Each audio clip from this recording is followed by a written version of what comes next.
Get absolutely fucked, Rabbit. No! Holy, what the hell was that? How do you do that? I want to do that. Bet your daughters will eat this up. I might get this on Switch. This is great. I'm totally gonna look into this now. I had no... See, chat.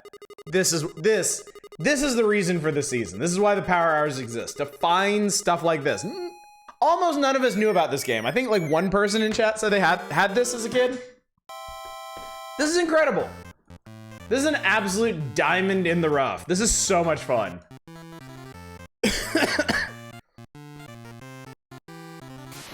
Holy shit! I've been murdered! I'd like to report a murder. Oh my god, he's sniping us! I can't be mad at this. Dude, we got fucking executed.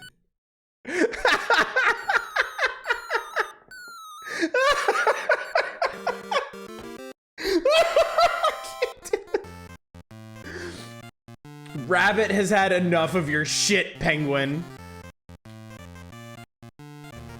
Rabbit has decided you die now.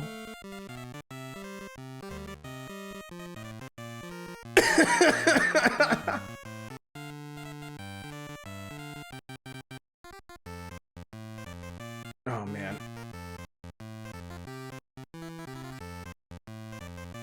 He's pretty good at dodging, too. He almost got through that. Whew. Can you power up your shots? That's a good question. I'm gonna try holding the button to see if I can do that, too.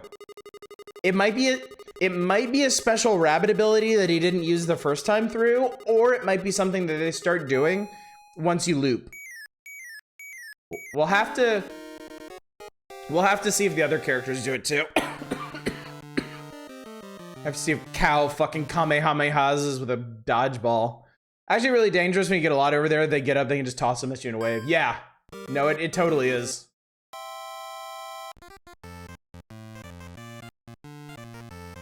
Okay, holding the button doesn't seem to do anything. Also, this game entirely runs off the A button. Like, the B button doesn't seem to do anything.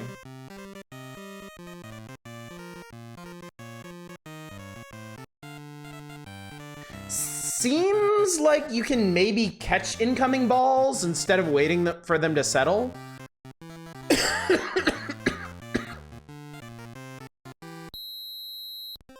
Is like Punch Out where select throws the star punches or where? Let me try. Let me try that too. Cause yeah, I haven't tried start or select. I've just tried A and B. I could try the direction buttons too, because it only really uses left and right. So maybe like holding forward and pressing a button does it. We'll figure this out, chat.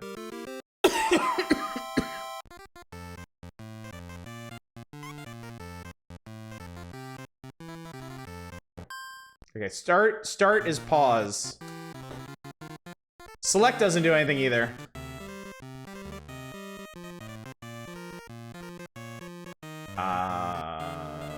Shit. Ha! Bounce that right back into his face. If you hit button mash, you get it faster. Okay. Well, chat, you really fucked up with this one. This game's good.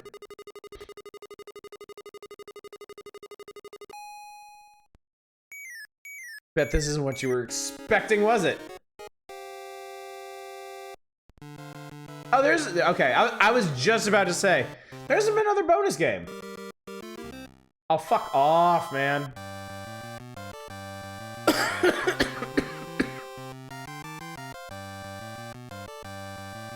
Or is it a happy accident? I suppose it could be a happy accident.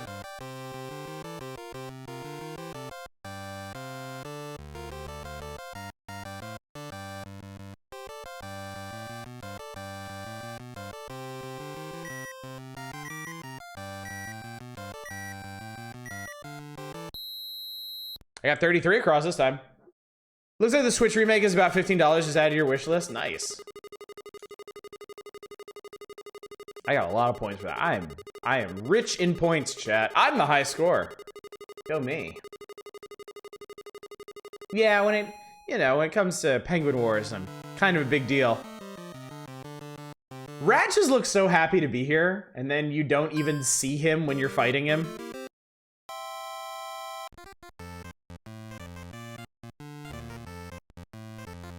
Help, give up! It's so funny. There's a few levels of being able to tell Duffclaws to follow me, all this grinding, almost worth it. Oh god, he does it too. Oh god, he does it too. We're dead, chat. We're screwed.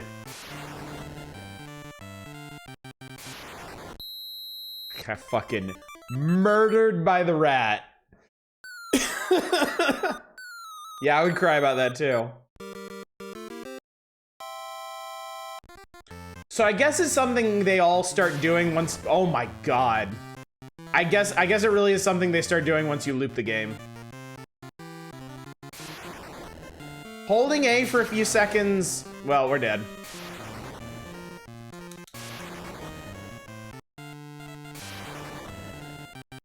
Rat has leveled up to Master Splinter. Oh yeah, we're fucking annihilated. Well played, Rat. Well played.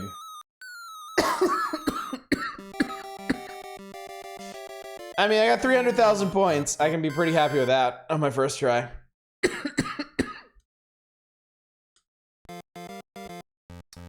All right, that has been Penguin Wars. What a lovely time that was. Holy shit. What a fantastic little game. You just lost the game. Penguin Wars did. What else is on Game Boy here? Batsman. Man of Bats. Bats Man. He has a thing for bats. Nope, went too far. Wait. Oh. Like, I think some part of my brain knew this was in here, but I just didn't want to admit it, or I just keep pushing it out of my head. Ugh. There's a lot of Batman games on here, too. Like, a shocking number of Batman games. Hold up, yo. Hold up.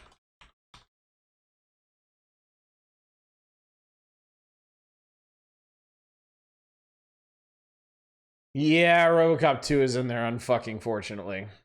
Na na na na na na na Bat games. I remember this one looking impressive and being pretty miserable to play. Ha ha ha ha ha ha! Oh, that's right. You can actually choose stages. Well, let's start with let's get frustrated at stage 1. The sewers. Stage 1 is the sewers, chat. That's the mark of quality. Okay, okay. Oh, that water effect. Holy shit, that water effect. Oh dear. Yeah, unfortunately, I remember this too.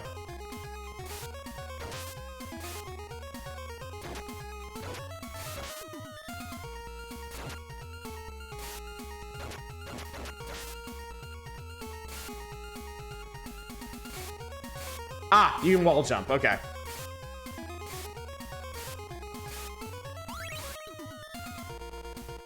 Fuck.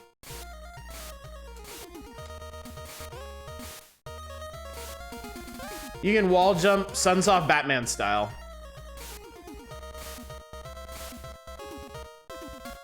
It's hard though.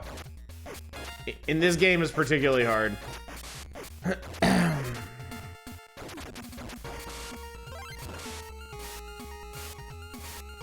Ah, right, this is where everything goes to fucking shit. Yeah, cause Batman is harmed by water. Chad, there's nothing you can do at this point. Like, water damage juggles you. Yeah, put into hit stun too. Penguin Wars has little biographies about their characters. Oh, that's awesome. No, I don't want to continue. You fucking stupid. Let's do stage 2. Machine shop. Penguin or average player. The Penguin is a well-rounded player of average ability. Is a bit predictable, yet very trustworthy. I went through the bat tube. Well, I'm bat dead. Holy God, Jesus fuck.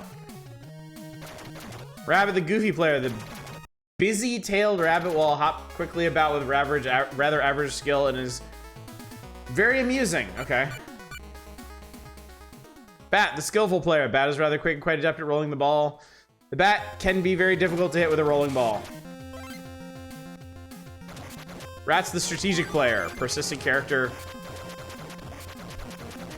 Clever strategy, huh? Games seem to be all about environmental damage that stuns lock you. It does, doesn't it? I can't wait to see how the train is gonna piss me off.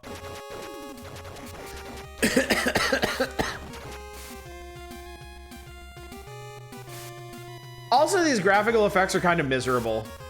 Like, I really don't need this to remind me that I'm on a train. Like, please actually don't do... Okay, whatever. Why are we fighting multiple Jason Voorhees? I don't know. I'm done. This game sucks. This game is bad. Game bad, chat. Game bad. One more. I got one more on Game Boy, so we'll go ahead and do it. This one's actually good. Mario's charging Chuck. Batman is charging. What the fuck?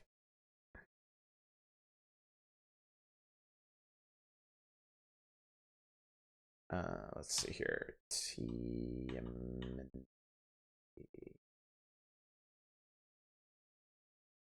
All of the Foot Clan. Hold up.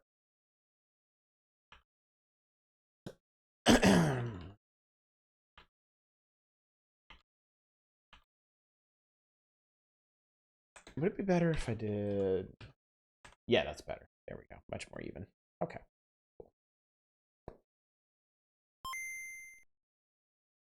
The rabbit is very amusic. I like how they say the penguin is trustworthy. Play some Lagoon to wash down the pain. We're gonna probably end with Lagoon, I think.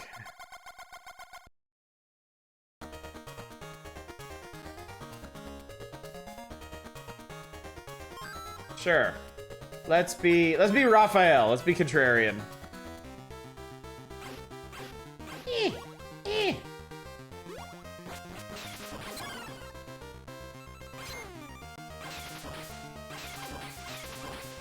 Now, chat, I want to remind you of something. This is actually one of the earliest Game Boy games. So I feel like with that in mind, the graphics of this game are honestly pretty impressive.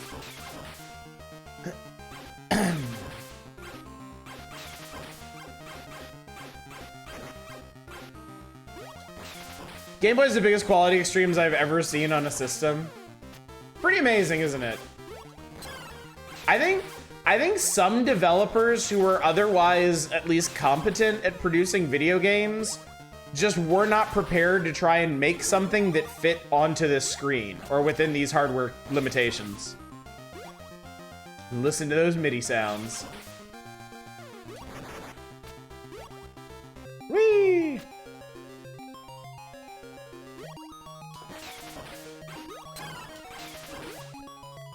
Love the pizza subtitle. In case you didn't realize it was pizza. Look, we're even passing behind things. There are objects in the foreground. Also, Jesus Christ, we can jump really high. Get the fuck off me! They're devs who, even with the extra screen space, the NES still produce shit.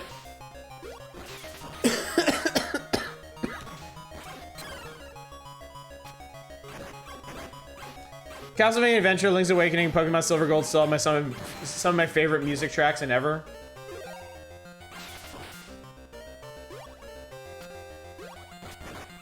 Bold statement mentioning Castlevania Adventure in the presence of those other games. Go under the pipe for a bonus stage at one point here. Okay. If I haven't passed it already, I'll see if I can figure out where that is.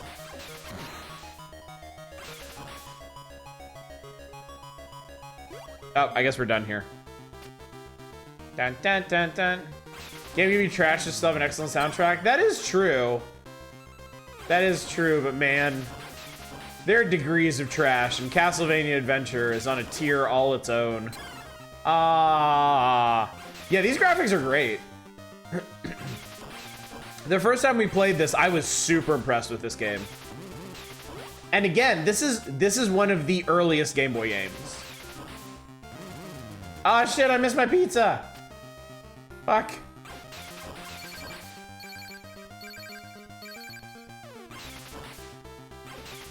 Oh good, the low life alert isn't constant. Thank you for that. I think this was a launch title? It might have been. It was very, very early. So yeah, the fact they made a game that looks this good, that honestly holds up against the entire rest of the Game Boy library, shocking to me. Especially with the context of something like Super Mario Land, which, I'm sorry. Like, Super Mario Land might be a solid game, but I've never really liked the way that game looks.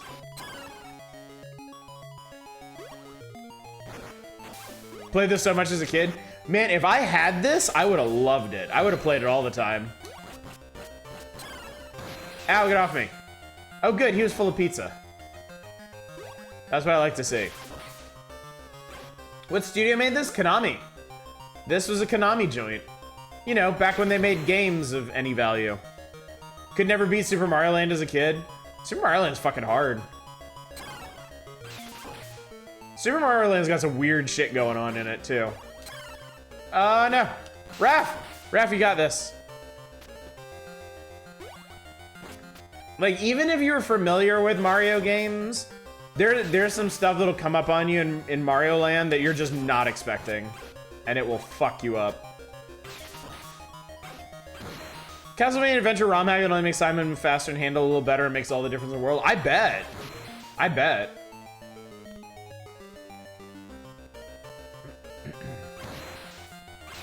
Pizza!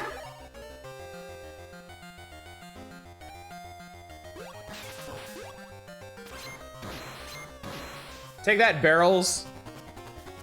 Oh shit, it's Rocksteady, right? That didn't work out. Raphael's cat. Oh, that doesn't look good. Mikey, go get him. Please let me start from the boss. Good. Good game. Good game, chat. Game knows. Oh shit, if you crouch, you can throw shurikens. I didn't know that. Also, apparently you can deflect bullets with your weapon. That's pretty sweet. I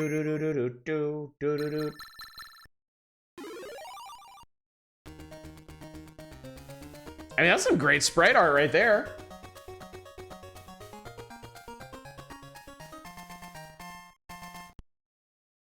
That's very solid. Let's be Leo. First Mario game was a 6 coins one. I mean, that's honestly also a pretty rough one to start with. That game is no slouch.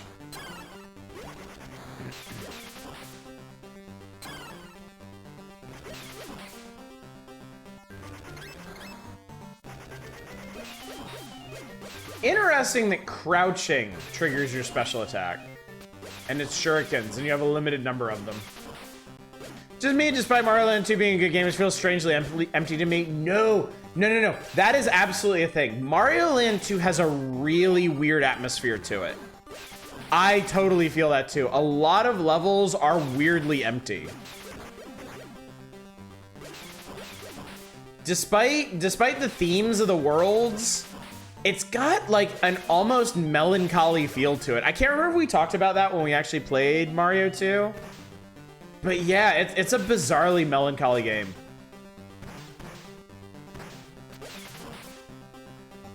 I always thought 2 was really easy. 2 has like a weird difficulty curve where most of it is easy, like bosses included. The bosses are very easy. But like there are some later levels that get surprisingly hard. I think in the pumpkin zone and the space zone. And then Wario's castle is a huge pain in the ass. Is that the one with the giant library? maybe there is Macro World, which takes place in a house. There might be a library area in that. Yeah, and some of the challenges are pretty hard to find too. Some of the secret areas. Final Castle in every Mario game is usually a huge step up in difficulty. That's also true.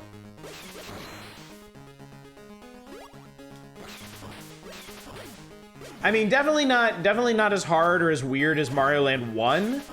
Like, that game's pretty singular for what it is. But I would definitely hesitate to tell anybody that Mario Land 2 is easy. Pizza! Flying pizza, I love it. It's delicious. You said melancholy level and my mind went there? Yeah. I remember the pumpkin zone level in the graveyard feels super, super empty. I remember, oh, that doesn't kill you instantly. That's so nice. Game, you are so sweet.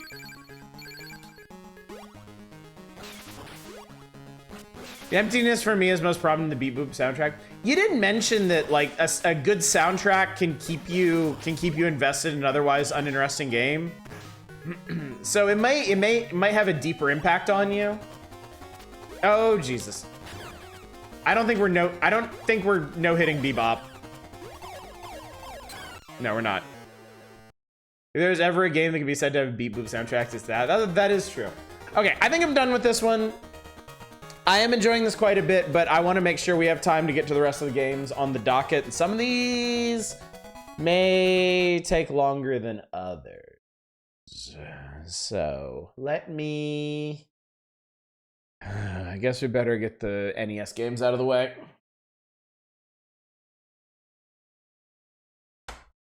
These are both gonna suck ass, chat. Thanks for that.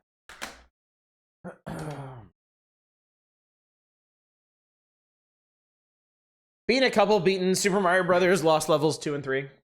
Let's see, what have I beaten actually in terms of Mario games? I've beaten Super Mario 1, 2, 3, World, Yoshi's Island, 64, Galaxy, Odyssey. Super Mario Land 2.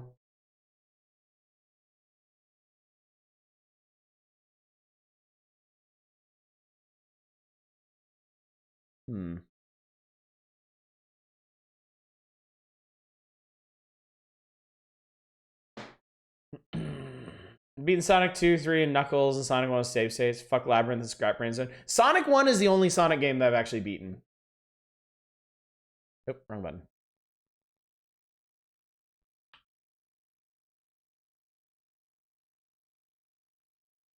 Fuck it, that's all you get.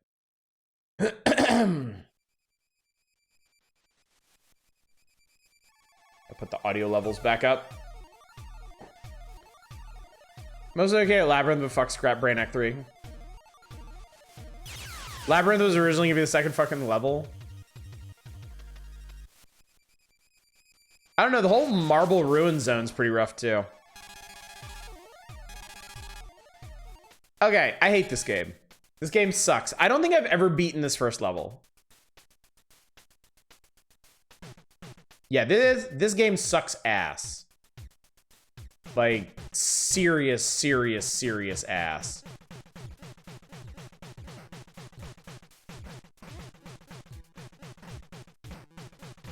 Like, watch the Terminator get fucking murked by a bunch of blonde assholes with pool cues. This is not SNES, don't worry.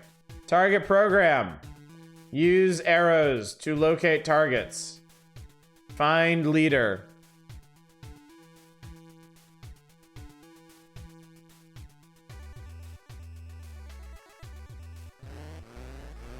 Fuck you, man.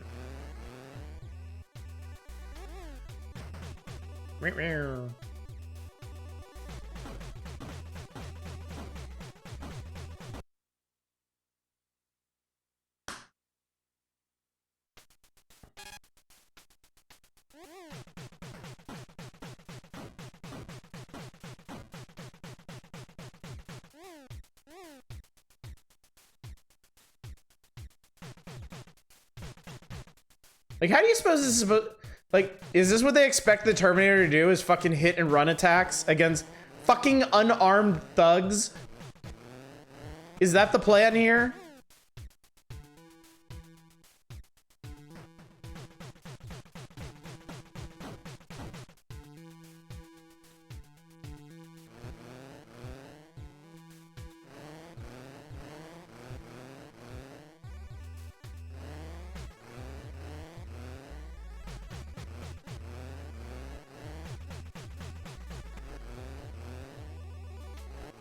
Like, for Christ's sake, just let me steal this guy's clothes.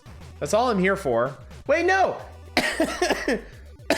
No, I'm not. I'm not naked. I already have clothes. Why are we even doing this? I apparently already threw this guy on the stove. Like, why are we still here? The run animation is nice at least. Don't give this game any credit. Don't encourage it.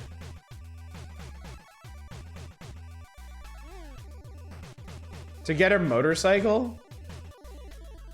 We're literally looking for the leader. We already beat his ass and took his clothes. Really like how raw Terminator 1 feels. I do too. I do too. Terminator 1's a great film. I mean, you know, Terminator 2 is too, but for very different reasons. It's like Alien and Aliens. Like, both are great movies, but they're very, very, very different movies. These guys even matter? They keep respawning. Apparently they do. Fuck.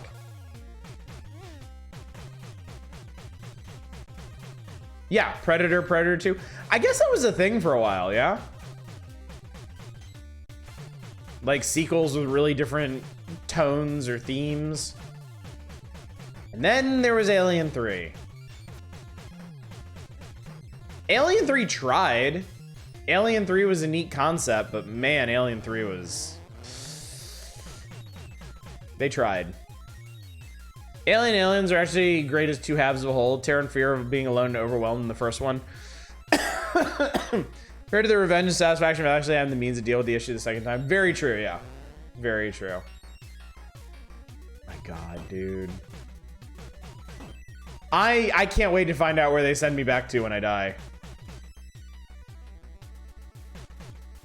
Because, of course, a gaggle of shitheads and fisticuffs is just too much for the Terminator. Wasn't for Alien 3 wouldn't have the awesome animal-based Aliens Kenner toys. Shit. Oh, I made it into the bar. Where does he get those identical thugs? The animation in this game is actually pretty good. Had Snake, Gorilla, and Bull. I had Scorpion, maybe? Did they have a Scorpion alien? Because if they did, I had that one.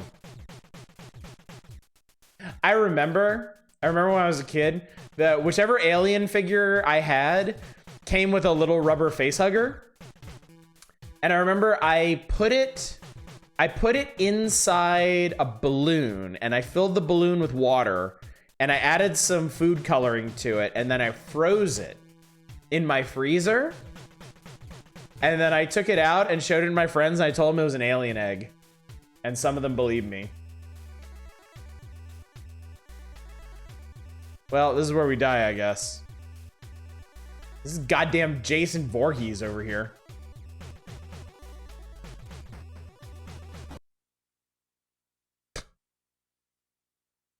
Fucking punched out of existence. Okay, I get to start from the boss. That's good, at least.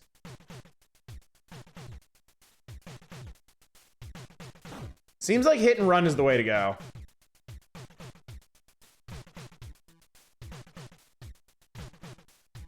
Wow, this is thrilling. This is exactly what I want from a Terminator 2 video game experience. This really makes me feel like I'm in the movie. I definitely remember the part of the movie where Arnold ran back and forth like a fucking idiot, throwing weak punches at some big burly dude that he didn't even need to fight because he already had all the things that he wanted. The next level is worse? Oh, good. Good, that's exactly what I wanted to hear. Jesus Christ, man. The iconic, incredibly easy to kill Terminator. Okay, no, that was a mistake.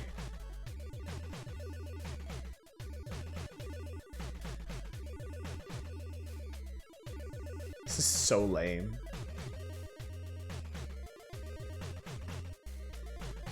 This is Terminator they cast Nick Cage. And fucking wish, chat. I keep getting excited when he tilts back like that, like I've actually beaten him, but no. How many fucking punches does this guy take? Good God. Yeah, exactly, Ms. Roy.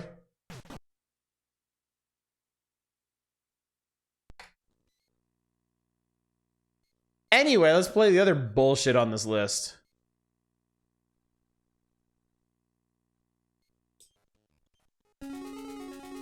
$40.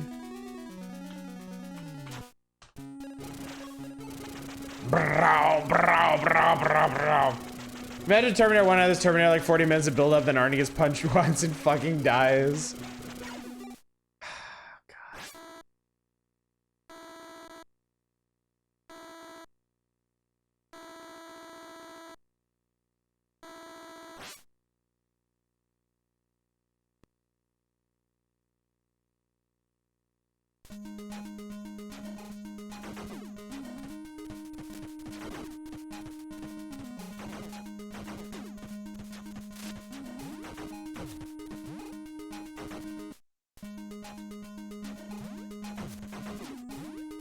This is one where you need to maintain RoboCop's drug habit, yes.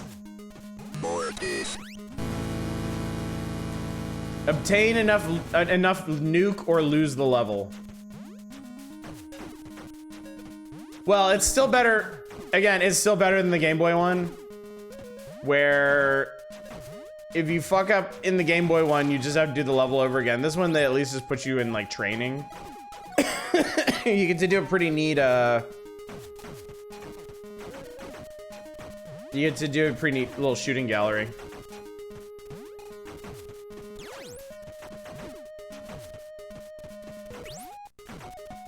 I think I'm supposed to be arresting those guys, and I keep murdering them. Have you ever picked up all the nuke need to beat the level? Yes, I have. I have. I think in the factory level, I managed to do it. Never in this one, because this one requires it. The thing is, this level basically has two floors. It has the catwalk and it has the ground. And there's a very specific path you have to take through them to get enough nuke. And I think you may also have to find the secret area.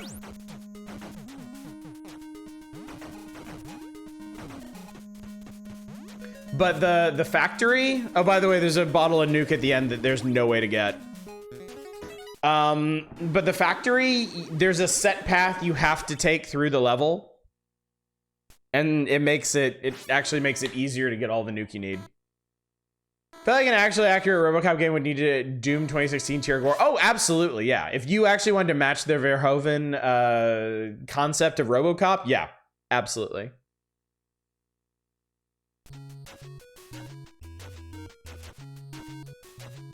We've entered you into the next Cuso Grande.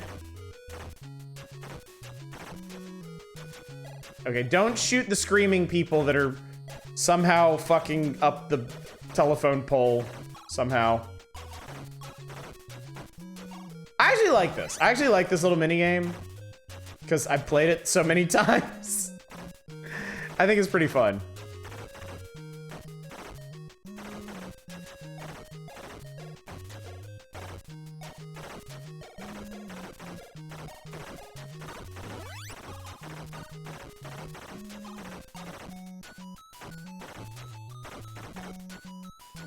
Ah, shit. Kill a civilian. I don't remember if that's an automatic failure or not. I don't think it is. I think maybe you just lose points or something.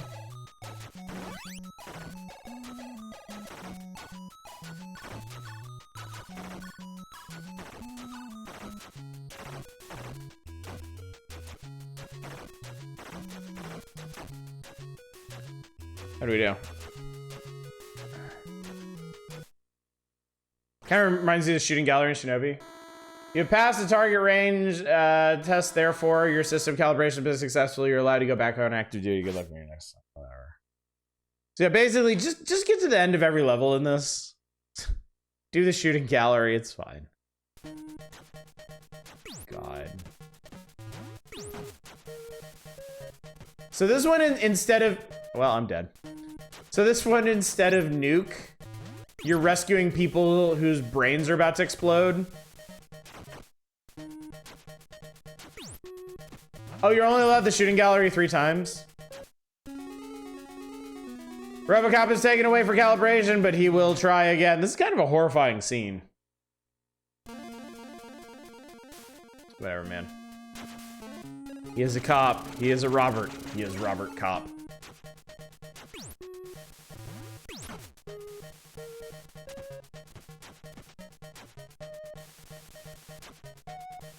Oh yeah, the sprite work on the menus is fantastic.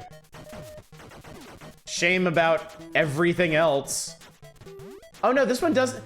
All right, instead of arresting people, you're saving people, and you still need to get nuked because of course you do.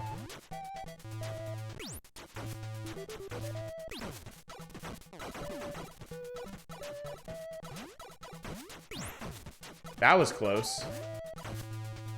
Your brain might explode, sorry. Oh no, I got you. You're good. You've been successfully yeeted off the screen.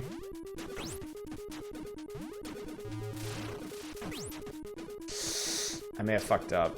I think you have to take the upper path. Oh, and you can't get back on there.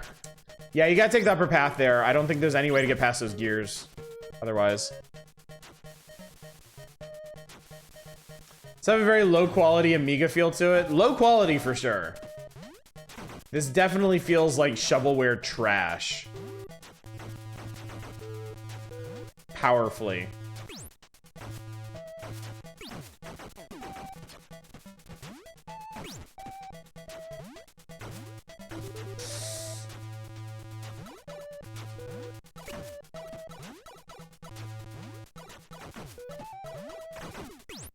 Oh, I died.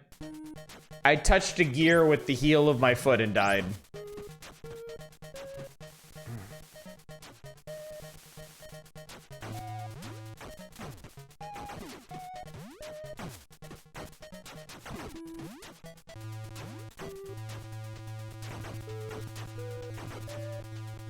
This actually was an Amiga game? Are you for real? Are you serious?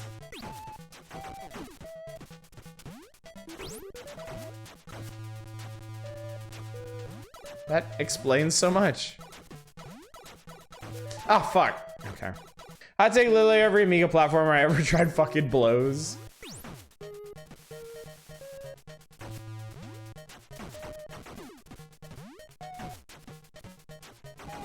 Definitely looks like Amiga graphics. It's the same engine or whatever they used for the Darkman game. I know because the enemies look exactly the same. I think they just reused them.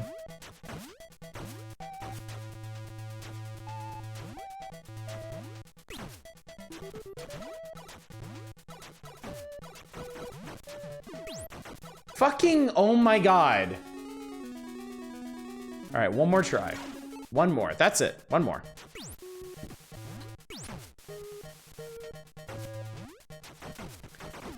Chat, I really hope someday we can get away from requesting RoboCop 2. I would really like to just close this chapter of my life. I mean, for God's sakes, I have beaten this game. We don't need to keep reliving it. God, I hate you so much, Eva. Despise you with the very fiber of my being. Okay, don't. Shit! When RoboCop 3 gets here, maybe?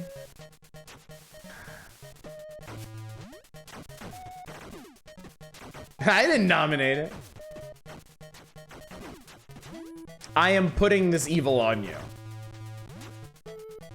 I am choosing to do this because I'm playing RoboCop 2 right now, and my life is basically forfeit.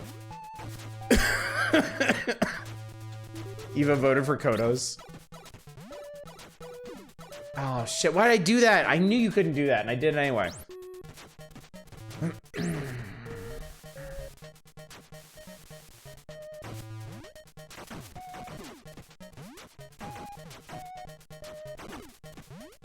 Believe it or not, chat, this is not the worst level in the game.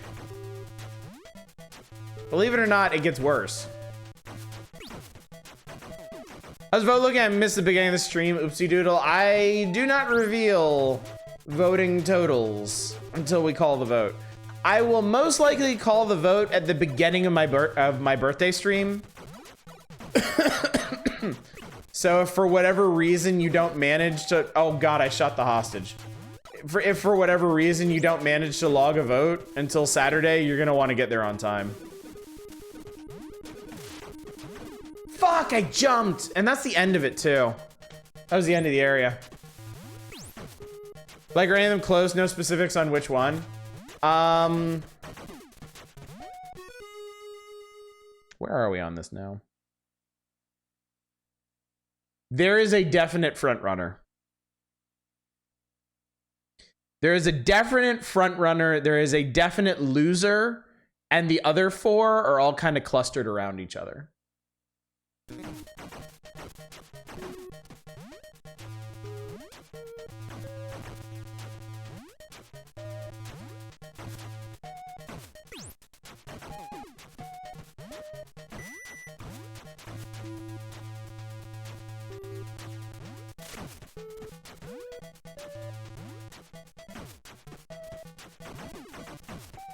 That's what I should have done. Just kill that guy first.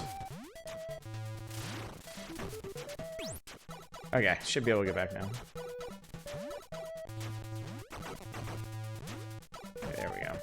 Yeah. All right. Okay. Short hop.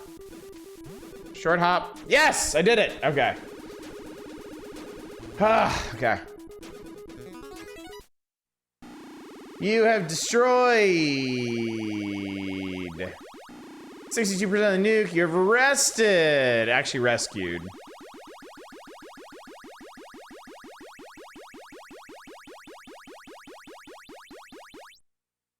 %?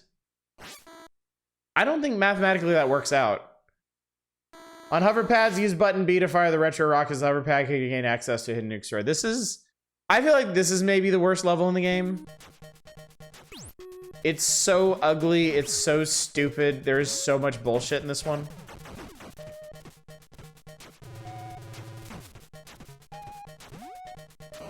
Because now you have to play Flappy Cop.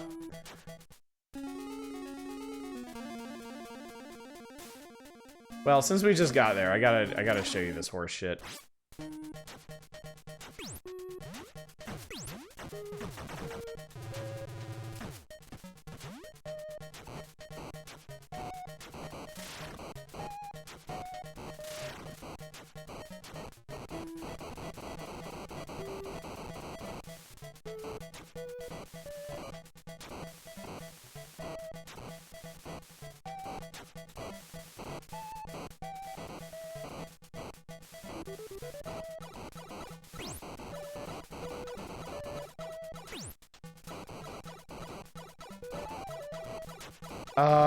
I think we need to get off here.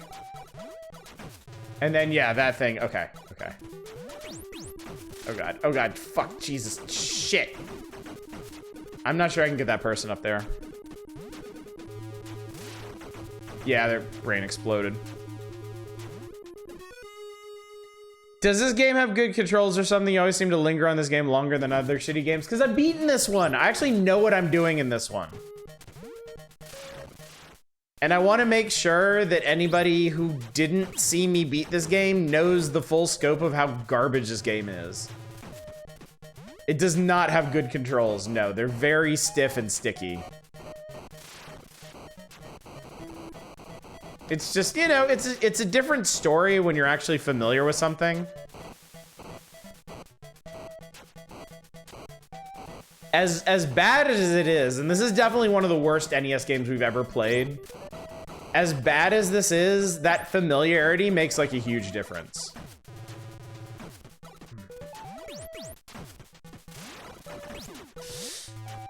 had that too. Shit.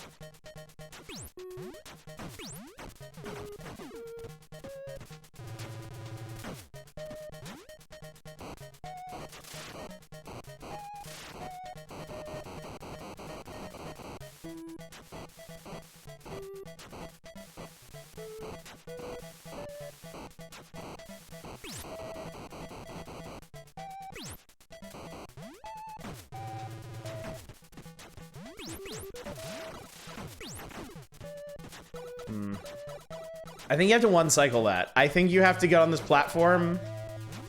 Oh shit, I actually saved him. Hot jams or cold jams? Hot, what, you mean like jam? Like fruit jam? People eat jams hot? That's a thing? Hang on.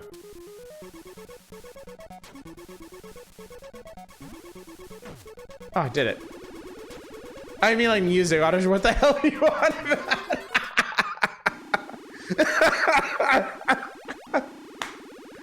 I like the hot jams then. Now that we're sufficiently on the same page. Kind of want to try toasted PBJ. Now they're good. They are quite good, in fact. I didn't destroy enough nuke. Blood. Kill you, Rambo. Kill you, soldier guy. Oh, I think I just killed a civilian.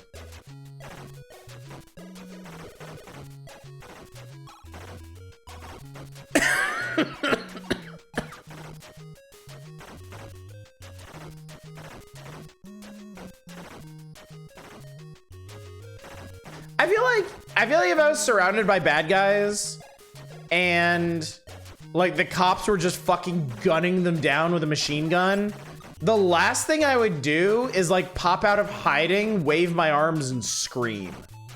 Fuck, person.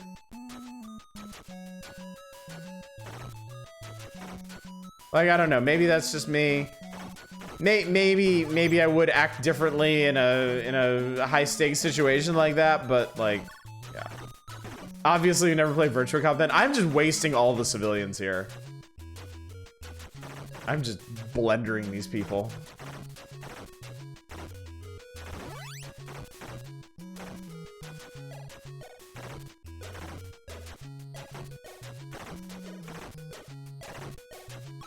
LAPD practice.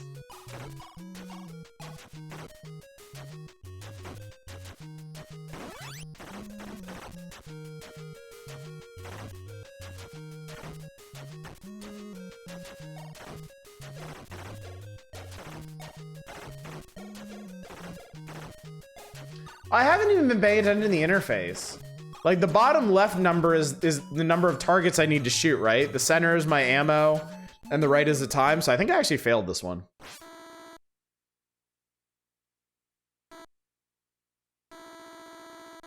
Yep. You must return to your previous assignment. Oh, must I? Oh, must I, video game?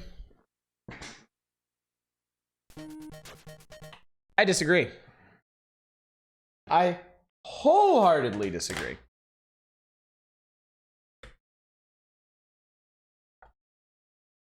All right. Robert Kopp is no more.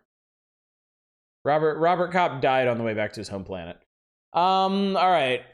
We suffer through some Home Alone, and then we can suffer through some Lagoon on the other side.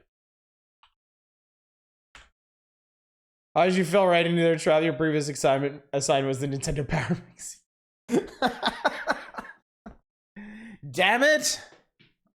All RoboCops are bastards. Fuck, there's a Home Alone 2. I mean, of course there is, but there's a Home Alone 2.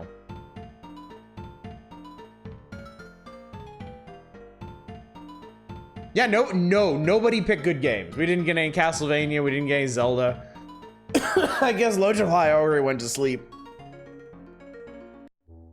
No, like not even a Tetris or... I would pick Castlevania's late. It would be next Power Hour. Honestly, yeah, I'd probably. And honestly, if we're being real here, I can read the room. I know what's going on. I probably would have just vetoed anything that was actually good and long. Just so we could play all the crap. Because I know that's what you degenerates want. No, I picked Batman and TMNT. All right, fair. So you kind of balanced your own accounts there, Low Dry. I thought this was NES for a second. Oh my god.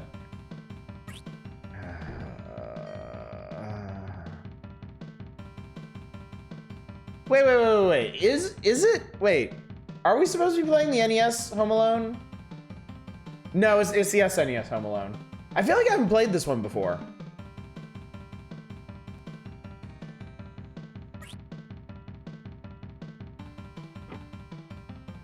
Did I play this or did I play the...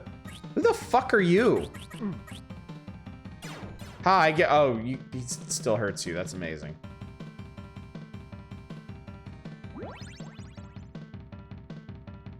This looks horrible. Well, spoiler alert, it is horrible.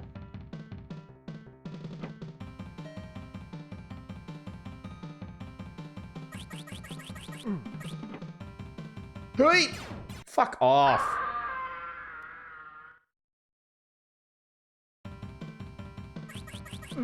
So I did play this one.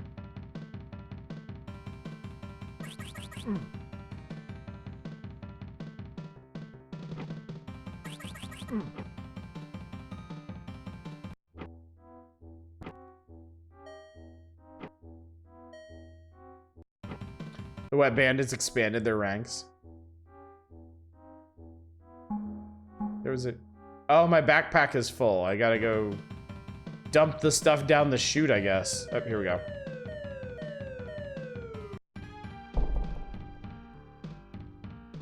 Well, they went with that picture of Kevin.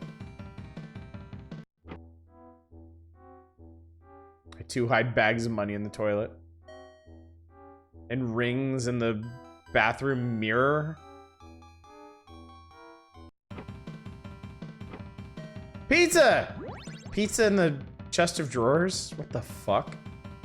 I remind you the reason you're playing this because someone claimed they beat this game. It's shocking, isn't it?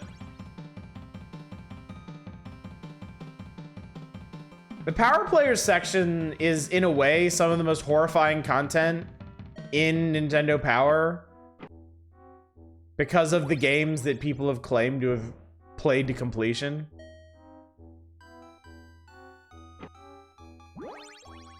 I'm so mad at this game just for using this music. Like, this game does not deserve this music. Or the poor kids who beat Draken? Yeah, that's a good point.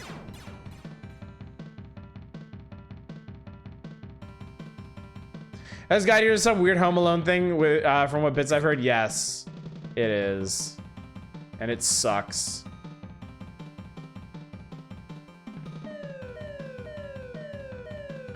Why is there a gun? It's a squirt gun. They're apparently trying to hoover up all the valuables in the house and dump them down the laundry chute. So the absolute legion of wet bandits in the house. This is locked. Can't get at them. Jesus, what the fuck, who? That's not Marv. It's the other one. What is he doing? Squirt all over you. Ow! God, fuck you. Is that Cookie? No! Really hope SNES has Mighty Maxes in Nintendo Power unless we pass it. We definitely didn't pass it. That one would not be for several years, I don't think. Oh my god, just eat shit for using this music.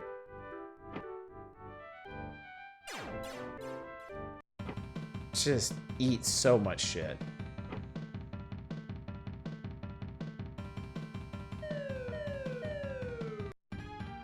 Whole Kevin is criminal thing as a meme. Now you're just straight up committing robbery. I think the idea is he's trying to grab all the valuables, all of his parents' valuables, and take them down to the basement where they have a fucking like vault Like a fucking Maniac Mansion vault? Also, that guy stole the ring. And I'm gonna need to squirt on him. No, he fucking vanished into the ether. Well, hopefully I can still get enough treasure to finish this horse shit.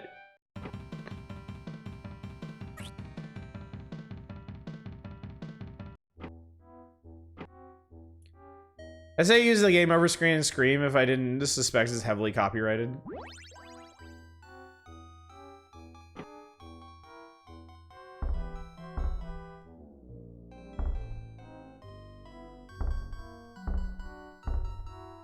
So for whatever fucking reason, you can't jump on this table, but jumping near it shakes the entire screen and makes it move towards you. Oh, that's Marv. Ow, god damn, no, fucking, this sucks.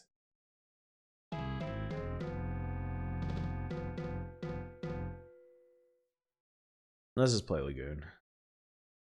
Let's just fucking play Lagoon. How you doing? Audit feeling better from last night? Yeah, definitely. My cough is definitely going away. It's definitely going away. Hang on a sec. They just crucify a child.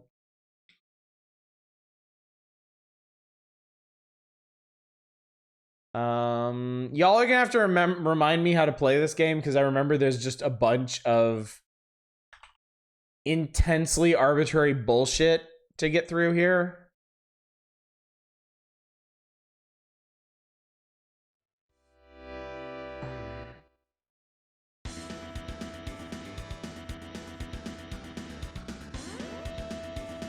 Is it related to Bahamut Lagoon? No. You want all your lag in the goo. You're gonna torture him in that scene until the neighbor came in and cracked both of the head with a shovel.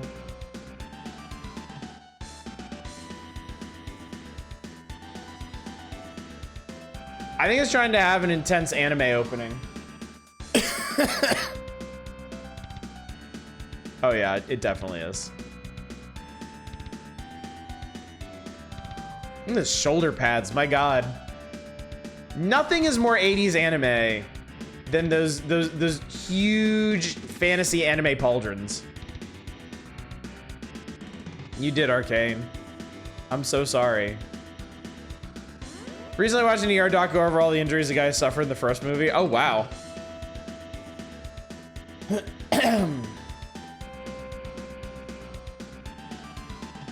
Lagoon! Why it called Lagundo? No, we're not watching this again. No, shut the fuck up. Gold Cave. Continue? Can I just continue from this? I probably shouldn't do this because we're not gonna have any fucking idea what's going on. Oh, I think I probably died in here, right? That seems reasonable to assume. Yeah, this seems really reasonable to assume.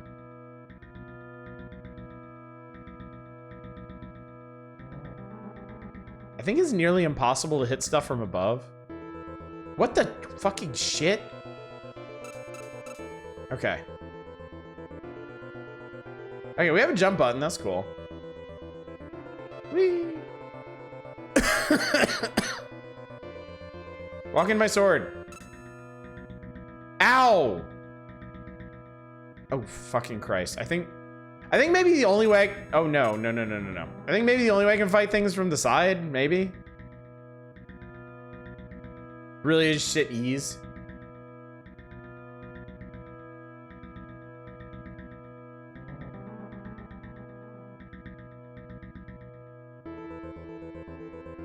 People beat this video game, chat.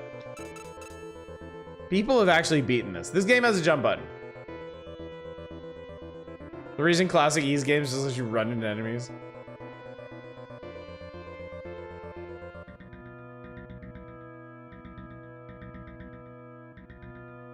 What even are the hitboxes in this game?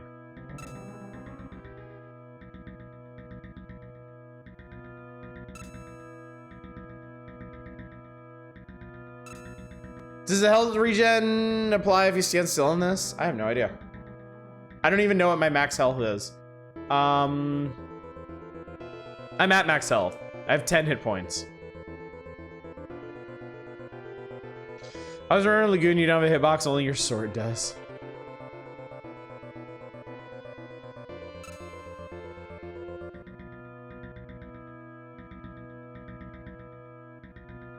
Nice hide light HP bar then.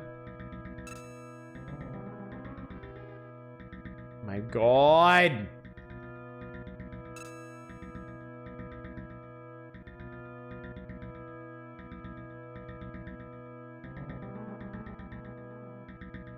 Hit him with your butter knife. Am I gaining? I have 13 experience out of 40. I'm level 2 somehow. You either start at level 2 or I somehow got a level at some point by doing this that you're witnessing.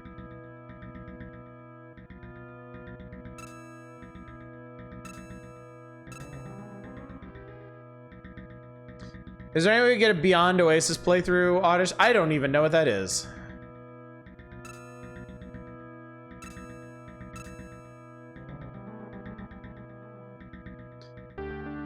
You get 20 gold. You got a level, which is why you have a health bar now. Genesis Zelda-like, but really good. If it's a weird old game, anything is possible. The only thing is, I don't know when I'm actually gonna feel like tackling Genesis games. Because as long as we're doing the power hours, I'm gonna mostly want to stick to Nintendo consoles. So I suppose it's something we could do as a Monday, Tuesday, Wednesday thing if it's really that worthwhile. I'm sorry.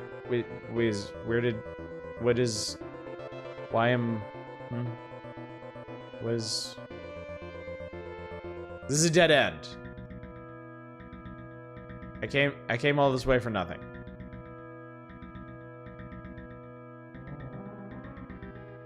Really cool Middle Eastern inspired Genesis Zelda clone. Has an Arabian Nights aesthetic. Would that be anything like Magic of Sherazad? Oh my God. Background stuff. I'm very excited for when you finally start an N64 games. What a weird time. Should be this year sometime. Should be this year. I do want to make some moves in that direction. Oh my God.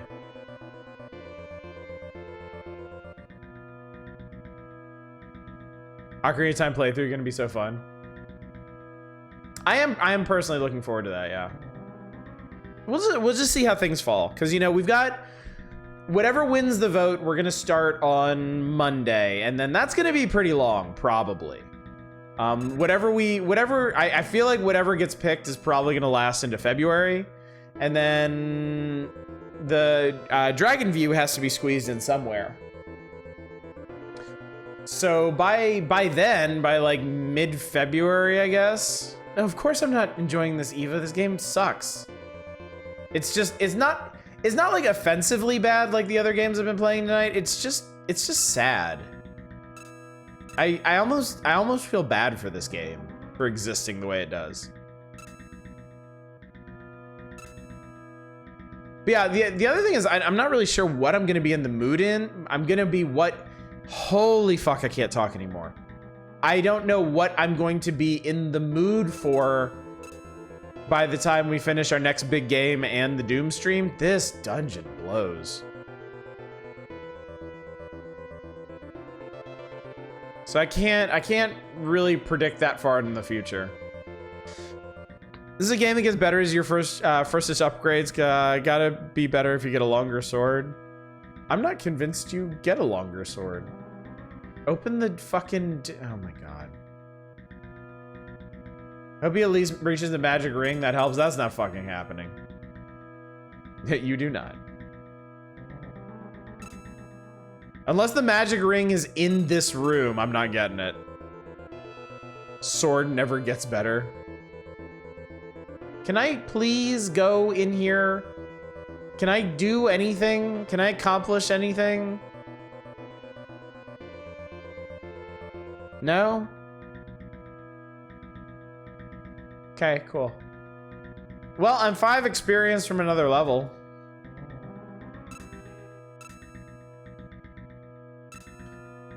If I gain another level, I'm gonna declare myself the winner.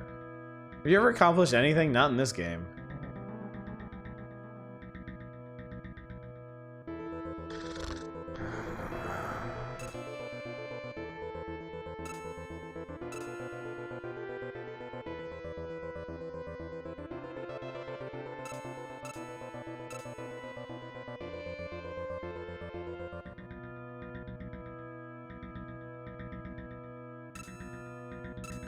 After stream, I'm gonna see if anyone did an LP for this, just to see more about it. I guarantee you there are so many LPs of this. I guarantee there are LPs of this, there are speedruns of this. I just silently leveled up. The only reason I knew I leveled up is because my life bar is longer than I've ever seen it before. Hold damage by touching you think really did make 95% of early game enemies? It did. We're gonna make Otis do a Genesis Zelda clone. I think I'd try to have him play Crusader of Senti. Alright, I'm done. Lagoon sucks and I hate it, and I'm gonna save here in the Gold Cave, because I guess I gained a level. So every time you idiots make me play this game again, I will be slightly more powerful, though I won't accomplish anything more than I have accomplished tonight, which is fucking nothing, so thanks for that. I'm in a great mood right now, chat. I love it. Really, really just great stuff. So, anyway, we've come to the end of the... No problem, buddy. Come to the end of the stream. You got this to look for. I just saw something. Well, that's going to make for a really interesting George and Rob next week. That is highly unexpected. Okay. Huh. Anyway. Tomorrow night we are doing Indie Bowl number 2. Be sure you are here at 9 p.m. Pacific. You want to be here at the start of the stream if you can, because that's when people are going to queue up to pick games from my library. So the reader one with the guest... No, I saw something else that you all are going to be very surprised about. So yeah, Indie Bowl tomorrow night. Anything new since the last bowl? Yes, there are a couple new additions to the list. So you'll have some new oddities to peruse. Saturday is going to be my birthday stream. Hopefully my cough will be gone by then. We're gonna hang out. We are gonna play something. I haven't decided what. It's excuse me. It's probably going to be in the either strategy or builder genres. But really, it's just gonna be an excuse to hang out and talk and have a good time. So I'm gonna play it real easy on Saturday. And who knows? I might do some other random stuff too. We might play some other kinds of games. I might take some requests. We'll see. I have no real solid plan for that. Also, at the beginning of... Well, my earbuds just died. At the beginning of my Saturday stream, I'm going to go ahead and call the vote, because I'm pretty sure it should be decided by then.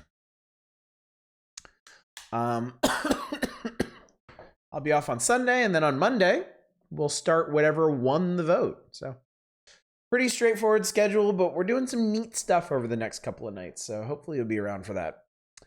All right, let's go find somebody to raid. Before my before my ability to communicate gives out entirely.